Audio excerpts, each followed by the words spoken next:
pembicara ketiga kita ada Bapak Nur Hadi MPD dari LSM Pendidikan Jawa Tengah.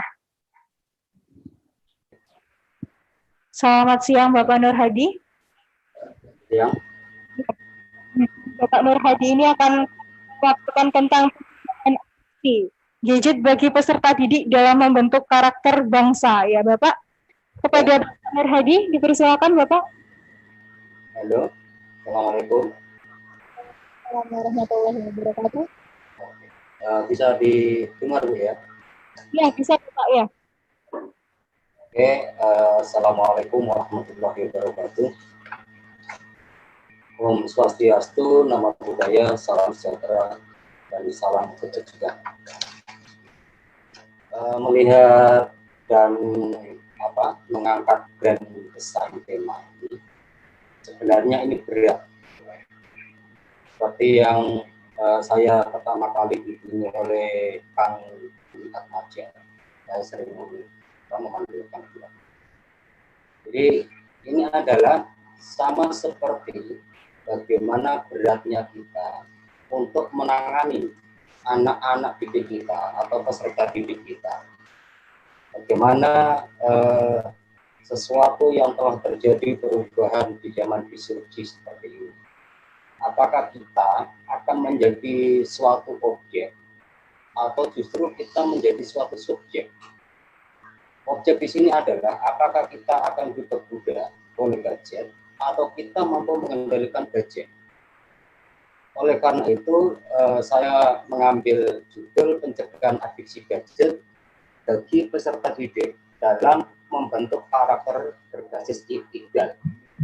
Ini sangat penting dan ini warna yang bisa mewarnai bagi saya, khususnya adalah dalam konseling Islam, yang mana nanti akan saya singgung semua. Kemudian izinkan saya untuk mengutip kata-kata oleh Sayyidina Ali, "Alimu auladakum fa innahum makhluqun li zamanin ghairi zamanin." Jadi didiklah anakmu semua ya, dengan sesuai zamannya, karena anak-anak kita, peserta didik kita, itu hidup bukan seperti zaman kita. Oleh karena itu, ini sangat penting bagaimana upaya-upaya kita untuk melakukan suatu terobosan-terobosan baru. Bagaimana kita mendampingi anak peserta didik agar dia tidak menjadi objek dari gadget itu sendiri. Di sini saya tidak akan membahas tentang bagaimana karakter remaja, bagaimana dampak ya, dari gadget atau bagaimana fasilitas yang ditawarkan oleh gadget itu sudah dibahas oleh pemateri tadi dan nanti. Bagian saya begini.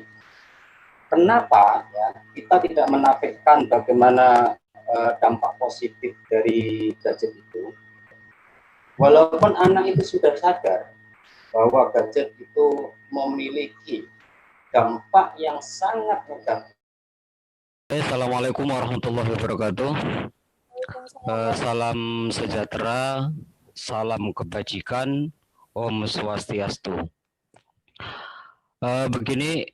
Tadi dari beberapa narasumber, Pak Suhudi, Bu Jenny, Bu Rofiko, Pak Ari, Pak Didi itu sudah menjelaskan sangat-sangat mendalam dan sangat-sangat komplit. Di sini hanya saya mengungkapkan tentang bagaimana pencegahan adiksi gadget dalam membentuk karakter berbasis iktidal gitu. Jadi saya mencoba untuk mewarnai bagaimana pendekatan itu berbasis agama dalam nilai-nilai Islam wasatiyah. Yang mungkin ini bahasanya itu adalah bahasa yang jarang untuk didengar, akan tapi ini penting. Izinkan saya memperkenalkan diri. Nama Nur Hadi, saya dari Jawa Tengah. dan alamat email sudah ada di materi. Apabila nanti ada kesulitan atau bisa share ide, bisa japri atau lewat Telegram dengan nomor 081 328 78 7837. Oke. Sebenarnya materi ini sangat-sangat berat sehingga saya sama Kang Dwi Atmaja memang diminta untuk membantu suksesnya pelatihan peningkatan kompetensi keahlian tenaga pendidik ini. Di sini saya juga tidak mencoba menggurui, akan tapi hanya sebatas share ide apa yang saya miliki, apa yang saya ketahui. Karena apa? Saya yakin Bapak Ibu, ada yang kepala sekolah, ada memang BK, ada yang lainnya itu saya yakin lebih mumpuni dan lebih lihai. Namun tidak ada salahnya bahwa kita belajar bareng-bareng. Izinkan saya mengutip suatu perkataan yang dikatakan oleh Sayyidina Ali karramallahu wajhah, yaitu alimu auladakum fa innahum makhluquna li zamanin ghairu zamanitikum. Artinya apa? Didiklah anakmu sesuai dengan zamannya karena mereka hidup bukan di zamanmu.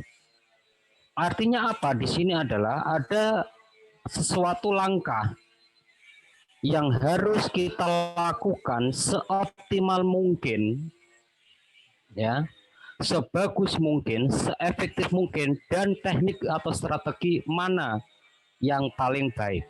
Karena pada prinsipnya tidak ada strategi teknik apapun yang paling sempurna. Karena strategi dan teknik itu adalah saling melengkapi. Yang kedua, saya mencoba untuk menyetir hadis dari Muslim, mantaro kawaladahum jahilan kana kulung dambin amali alaih, bahwa barang siapa yang meninggalkan anak dalam keadaan bodoh, maka setiap dosa yang dilakukan anak tersebut adalah tanggung jawab orang tua. Nah, ini adalah artinya ada beberapa kewajiban yang memang harus dilakukan oleh orang tua atau pendidik dalam konteks sekolahan untuk masa depan anak dalam membentuk karakter sebagai generasi bangsa. Yang menjadi pertanyaan sekarang adalah, apa sih peserta didik atau anak sudah tahu, sudah tahu dampak negatif dari gadget itu apa saja. Akan tetapi dia masih melakukan, masih masih begitu menjadi objek dari HP atau dari gadget. Karena apa? Ada beberapa hal. Yang pertama adalah anak itu ingin atau membutuhkan kebutuhan kognitif, yang mana untuk mencari informasi, pengetahuan, dan sebagainya. Yang kedua adalah karena apa? Anak membutuhkan kebutuhan afektif. Di mana di sini anak membutuhkan berhubungan dengan pengalaman estetika, kesenangan, dan emosional. Nah, yang ini yang perlu kita kendalikan nanti untuk dibahas dan kita berdalam dalam suatu pertanyaan. Yang ketiga adalah integritas pribadi, di mana kebutuhan anak remaja maupun dari SMP itu adalah dia ingin kredibilitasnya seperti apa, keyakinan atau kepercayaannya, stabilitasnya seperti apa. Yang keempat adalah kebutuhan integritas sosial, yaitu kebutuhan yang berkaitan dengan penambahan kontak keluarga, dan ini kita tidak bisa nafikan karena ini adalah suatu keniscayaan sebagai manusia adalah human of society, ya dalam membutuhkan orang. Dia butuh berafiliasi, dia butuh teman yang baru, dia butuh dengan dunia luar. Yang kelima adalah karena pelarian, kebutuhan pelarian. Inilah yang sangat-sangat berbahaya ketika kita tidak kendalikan dengan baik.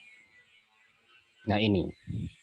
Oleh karena itu, langkah selanjutnya adalah bagaimana langkah yang terbaik untuk menjembatani itu semua. Yaitu adalah kita mempraktekkan pendekatan dengan berbasis i'tidal. I'tidal itu adalah bagaimana kita berperilaku secara proporsional dengan bijak, dengan cerdas, dengan adil, serta tanggung jawab. Ini dalam agama apapun, itu adalah juga diterangkan. Misal saya contohkan, dalam Islam misal, Al-Maidah ayat 8. Ya ayyuhalladzina amanu, kunu qawwamina lillahi syuhada bil qisti, wala yajrimanakum sana'anu qaumin ala alla ta'tilu, i'tilu huwa aqrabu littaqwa wattaqullah. Innallaha khabirum bima ta'malun. Ini pun juga diterangkan dalam agama Nasrani atau Kristen, yaitu di Titus 2 ayat 12. Ia mendidik kita supaya kita meninggalkan kefasikan dan keinginan-keinginan duniawi, dan supaya kita hidup bijaksana, adil, dan beribadah di dalam dunia sekarang ini. Pun demikian dalam agama Buddha yang diterangkan dalam Dhammapada pada 256 yang menerangkan bahwa ia yang memutuskan segala sesuatu dengan tergesa-gesa tidak dapat dikatakan sebagai orang yang adil. Orang bijaksana hendaknya memeriksa dengan teliti mana yang benar dan mana yang salah. Nah, sikap i'tidal itu yang bagaimana? Kita harus memiliki quality time dengan anak. Kita tidak bisa serta-merta menyalahkan anak. Tetapi kadang kita juga tidak bisa dijadikan sebagai kiblat bagi anak. Saya contohkan misal, ketika kita dalam sehari-hari di rumah aja, itu kita selalu kadang asik sendiri dengan main HP masing-masing. Nah, dengan demikian kita harus ada keseimbangan antara di sekolah, antara di rumah. Misal saya contohkan ketika di sekolahan, kebetulan saya juga pendidik, maka di sana saya terapkan yang paling kuat adalah dengan menggunakan kontrak belajar. Ketika pelajaran saya, anak boleh membawa HP, tetapi ketika pembelajaran itu dikumpulkan di meja guru, boleh diambil ketika ada instruksi guru untuk mendownload atau untuk mengakses internet atau apapun terkait dengan pembelajaran. Jika tidak, ya biarkan HP itu tetap di atas meja sampai pembelajaran berakhir, gitu. Oke, yang selanjutnya adalah bagaimana sih sikap i'tidal itu? Anak tidak diperbudak itu tadi. Harus mampu mengubah dan memanfaatkan gadget sebagai sarana kreativitas dan inovasi sumber pengetahuan. Misal begini, sekarang HP itu untuk buat lomba misal, atau e-sport gitu kan. Ya silakan, tidak apa-apa selama itu adalah mampu mengembangkan kreativitas anak yang terkait atau berkaitan dengan pembelajaran. Atau memang tuntutannya dalam pembelajaran atau lomba itu memang harus menggunakan HP, misal robotik. Dia bisa mengotak-atik robot, itu dengan itu ya monggo itu kan, silakan itu kan. Karena apa? Itu adalah salah satu manfaat dari gadget, dan itu adalah termasuk sikap i'tidal. Yang keempat, HP harus dijadikan sebagai sarana untuk berpartisipasi bagi kehidupan masyarakat, bangsa secara sehat, bukan provokatif, apalagi fitnah. Nah, ini kadang anak kita yang tidak bisa memiliki atau tidak memiliki pengetahuan yang luas, akhirnya apa? Menjadi menjadi akhirnya hanya ikut mengekor itu kan. Seperti yang dikatakan Bu Zuli tadi. Ketika dia di sana ada agresif, maka akan memunculkan apa? Radikalis di sana. Karena apa? Sudah mengancam orang itu. Itu semua anak dilakukan atau dia dapat ilmu itu adalah kebanyakan dari gadget. Yang mana dalam pertumbuhan 5 tahun saja, penetrasinya itu mengalahkan semua media. Dalam 5 tahun itu 50 juta pengguna gadget. Sedangkan TVRI itu membutuhkan waktu 38 tahun gitu. Nah, oleh karena itu adalah ini tidak bisa kita hindari karena ini adalah tuntutan dari segala kehidupan di era disrupsi. Lantas proporsinya itu bagaimana? Kita kadang memanjakan anak begitu. Artinya begini. Kadang anak TK saja itu kan kita biarkan, oh marah, oh nangis, kita kasih HP. Biar diam. Loh, itu sebenarnya kan tidak. Maka aturannya adalah anak di bawah 2 tahun itu adalah kalau bisa itu jangan. Dan kalaupun terpaksa, jangan lebih dari 1 jam 1 hari. Kalau HP-HP sekarang itu kan sangat luar biasa. Bagaimana kita men-setting, misal HP kita orang tua dipinjam oleh anak, di situ di-setting, hanya bisa digunakan dalam 15 menit, maka tiba-tiba mati. Karena apa? Sudah kita setting. Yang kedua adalah, ketika umur 2 sampai 5 tahun, maka anak itu adalah 1 jam. Tetapi ini harus dengan program yang kualitas. Artinya apa? Ya harus membuka fitur-fitur misal pendidikan atau dan sebagainya yang mampu memunculkan motivasi atau kreativitas anak. Umur 6 sampai ke atas atau sampai ke 21 lah gitu kan. Maka di sini adalah seharusnya ditetapkan kesepakatan, ada kontrak dengan orang tua. Apa kontrak sampean misal? Ya, oh kamu saya belikan HP karena ketujuannya adalah untuk pembelajaran, maka kamu boleh memegang HP selama di rumah maksimal 2 jam per hari ini. Permisi. Dan jauh, ya. Waktunya kurang 3 menit ya Bapak. Oke Bu, oke. Maka di sini ketika ya pendekatan itidal itu bisa dilakukan, apa manfaatnya adalah kecerdasan pikiran atau kontekstual anak itu akan muncul. Yang kedua adalah kecerdasan hati emosional anak itu akan muncul juga. Yang ketiga, kecerdasan jiwa atau terinspirasi. Bagaimana kematangan berkehendak atau bertindak itu pun akan muncul.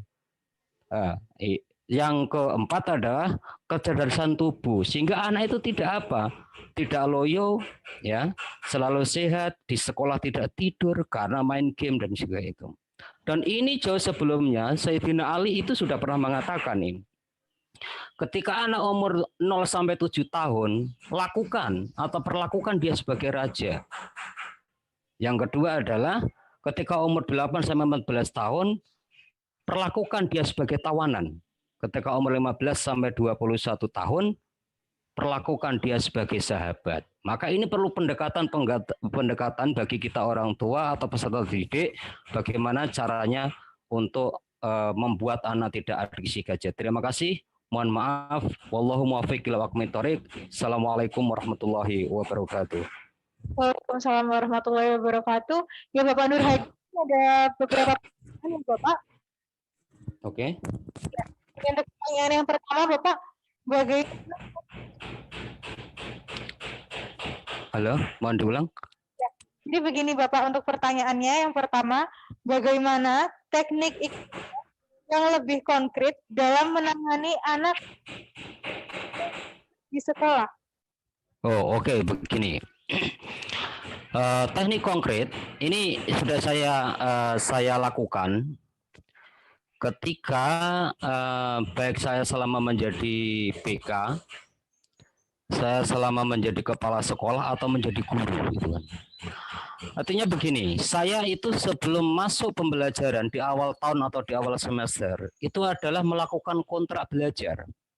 Yang salah satunya adalah tadi sudah saya singgung, tidak boleh bawa HP kalaupun boleh bawa HP, itu hanya dilakukan ketika ada instruksi dari peserta didik dari pendidik untuk membrowsing yang terkait dengan pelajaran yang sedang berlangsung itu. Itu satu.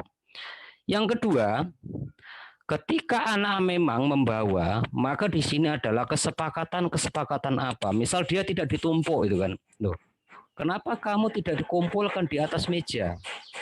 Memang ini saya selalu cek gitu kan. Misal satu kelas itu 36. Maka ketika saya mulai itu adalah setelah absen, memberi persepsi, saya hanya lihat ini, bukunya HP-nya ini ada berapa? Loh kok kurang 2? Padahal di sini adalah ada 36 anak. Pak, saya tidak bawa HP. Oke, saya hanya butuh kejujuran. Saya tidak usah memeriksa dan sebagainya. Itu jawaban saya sementara. Terima kasih. Iya. Bapak, untuk pertanyaan yang kedua, Bapak. Mengatasi anak yang sangat pendiam dan minder. Berada di rumah. Oke. Di rumah anak mampu. Halo? Halo? Ya, bisa mendengar ya. saya? Mohon diulang, Mbak. Hilang, suaranya hilang. Mohon diulang. Pertanyaannya, Bapak. Bagaimana Oke, gini. Kita lihat begini, Mbak. Anak minder, padahal di rumah itu tidak, begitu ya? Halo? Bisa didengar, Mbak? Ya, betul, Bapak. Oke. Begini, kita harus lihat analisis kebutuhan peserta didik. Yang mana ini sudah dilakukan setiap PPDB, ya. Maka di sana ada, pasti di formulir itu ada. Ini anak nomor berapa? Ini anak dari keluarga apa? Nah, ini. Maka di sini nanti ketika sudah pemetaan karakteristik dan kebutuhan anak serta tumbuh kembang anak, maka kita akan tahu. Misal begini saya contohkan. Ketika dia memang dari keluarga poor atau miskin misal, maka cara pendekatannya kita tidak bisa kayak dengan orang kaya. Ya. Misal begini saya contohkan, di sekolahan saya itu misal semua itu harus pakai sepatu hitam tanpa ada polet, apapun walaupun itu putih, sedikit pun tidak boleh. Maka ketika anak sekarang ya yang dari ekonomi menengah ke atas gitu kan, dia kalau sepatunya dipilok kadang tidak mau. Nah, tapi kenyataannya bagaimana? Gitu kan? Kadang lama sedikit itu kan sudah pilok itu hilang. Maka pendekatan-pendekatan kita itu adalah kita guru harus pinter atau BK pada khususnya harus pinter ketika kita melakukan manajemen kelas. Bagaimana kita mensupport itu adalah maka tidak ada salahnya ketika kita harus mengutip suatu hadis atau mengutip suatu ayat atau mengutip suatu pepatah itu yang bisa menumbuhkan impul dari peserta didik tersebut. Saya contohkan misal begini, ini sering saya lakukan. Bahwa ketika ada anak orang yang kaya, itu di dalam kelas itu celelean misal atau tidak serius dalam mengikuti pembelajaran. Maka ketika di situ saya adalah kebetulan saya juga ngajar sosiologi, itu saya mengatakan begini, jangan bangga engkau menjadi orang kaya saat sekarang itu kan. Hargailah orang atau teman-teman sampean. Teman-teman sampean itu adalah kadang berangkat sekolah aja belum tentu makan. Kadang berangkat sekolah saja dia itu harus bonceng temannya, membonceng temannya. Kalau tidak ada temannya atau tidak bareng dengan temannya dia tidak bisa berangkat sekolah. Maka tolong hargai ini, gitu kan? Lah, maka otomatis di sini adalah yang kita lakukan adalah harus dilakukan sosialisasi yang sempurna. Nah, artinya apa? Ketika sosialisasi sempurna, maka kita harus seorang pendidik atau khususnya bagi pembimbing atau bimbingan konseling harus melakukan pendekatan-pendekatan yang luar biasa. Misal saya contohkan misal begini. Ketika Kitsal itu adalah ada humanistik eksistensial. Nah, maka di sini adalah perlu, gitu kan? Bagaimana pendekatan-pendekatan? Oh, jangan minder, kita itu sama. Di hadapan kita itu sama, sama-sama cari ilmu. Yang membedakan adalah takwa kita, misal itu. Itu kan akan anak menjadi tidak minder. Nah, itu. Tapi di sini tadi sudah disinggung oleh Pak Suhuti, terus Bu Yeni, itu adalah latar belakangnya apa dulu. Kalau kita perlu melakukan anjang sana atau visit home, ya kita lakukan. Kalau kita harus terjun dalam lapangan atau kita menyelidiki melalui lingkungan sekitar, ya kita lakukan, gitu kan. Gitu. Terima kasih. Terima kasih banyak Bapak Nur Hadi atas pemaparannya tentang pencegahan adiksi gadget bagi peserta didik dalam membentuk karakter bangsa berbasis IPIDA. Terima kasih Bapak ya. Oke, terima kasih. Sama-sama. Assalamualaikum.